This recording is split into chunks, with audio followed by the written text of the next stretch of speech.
Good evening and welcome to Tetrakey TV.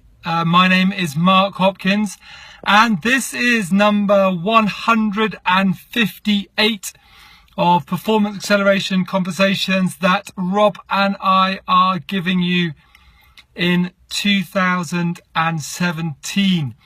I am unfortunately can't do this live. I'm recording this from my car as I am meeting a client, and this client meeting might go on for a little bit. So I thought I would have a quick chat to you guys before I go in for my client meeting.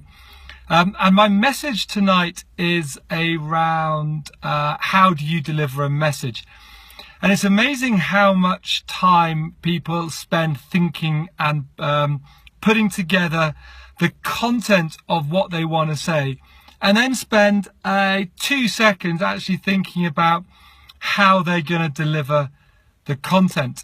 And it's very pertinent because I felt the negative impact of a lack of thought around the delivery of a message today, and I just wanted to share that with you. So there was an individual who wanted to give me some information, a message, and this person knew that I won't be too happy with what I was going to be shown, told or asked. It wasn't something that was going to, put it this way, it's not something that's going to put a smile on my face.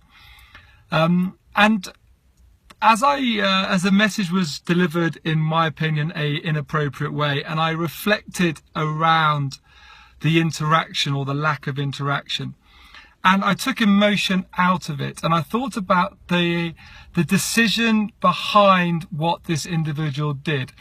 I can't, while I don't agree with it, I can't fault I can't argue with their opinion. I can't argue with what information they used to come up with the decision that they came up with. And emotion aside, I wasn't frustrated around the actual decision. But how it was handled and how the delivery of the message was conducted it really annoyed me and angered me. And there may be reasons that it was done in a certain way. But as a recipient of a message, I don't know those reasons until they're communicated to me.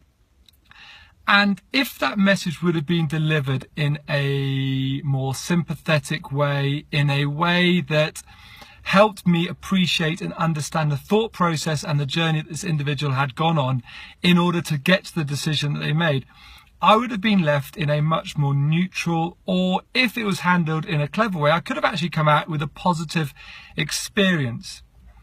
But because it was handled in a very negative way with an unprofessional attitude, it's left me in a very negative space. So again, it's not the content that's put, and I want to repeat this, it's not the content of the message that has put me in this space. It's the way that the message was delivered has put me in this space, and it's easily avoided. If only this individual would have spent some time thinking and empathizing in terms of how that message would be interpreted, would have been received by me, they could have done it in a way that actually creates a positive experience. So I would really like you to, when you're thinking about delivering a message, and it could be anything, it could be in a one-to-one situation, it could be to a team, it could be to an audience, it could be online, it could be in any methodology that you see fit.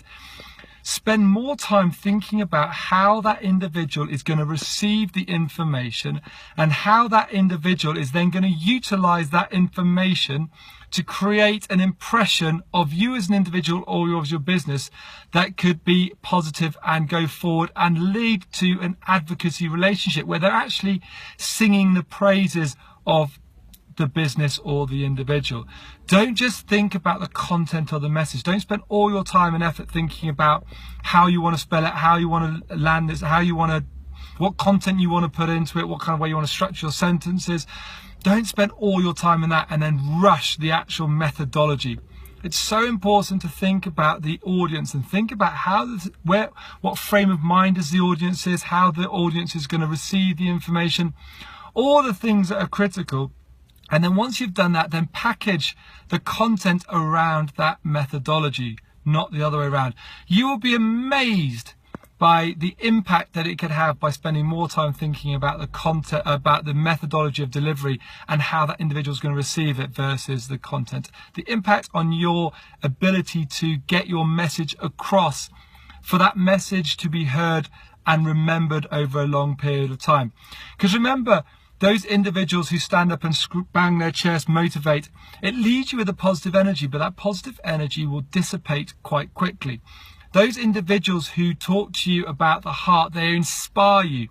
They inspire you to continue growing and doing more and more each and every day. That person will stay with you, not physically, but their message will stay with you for weeks, days, weeks, months. And the power of that is so much greater. So really think about the way that you want that message to be heard and then work backwards. I am now going to a client meeting, and obviously it's a different client now, so I've changed my point of reference. But the previous interaction hasn't left a great taste in my mouth, and it's something that could have easily been avoided. So don't underestimate the power of the delivery. So with that, I wish you a fantastic day, and I look forward to speaking to you tomorrow night. Bye-bye.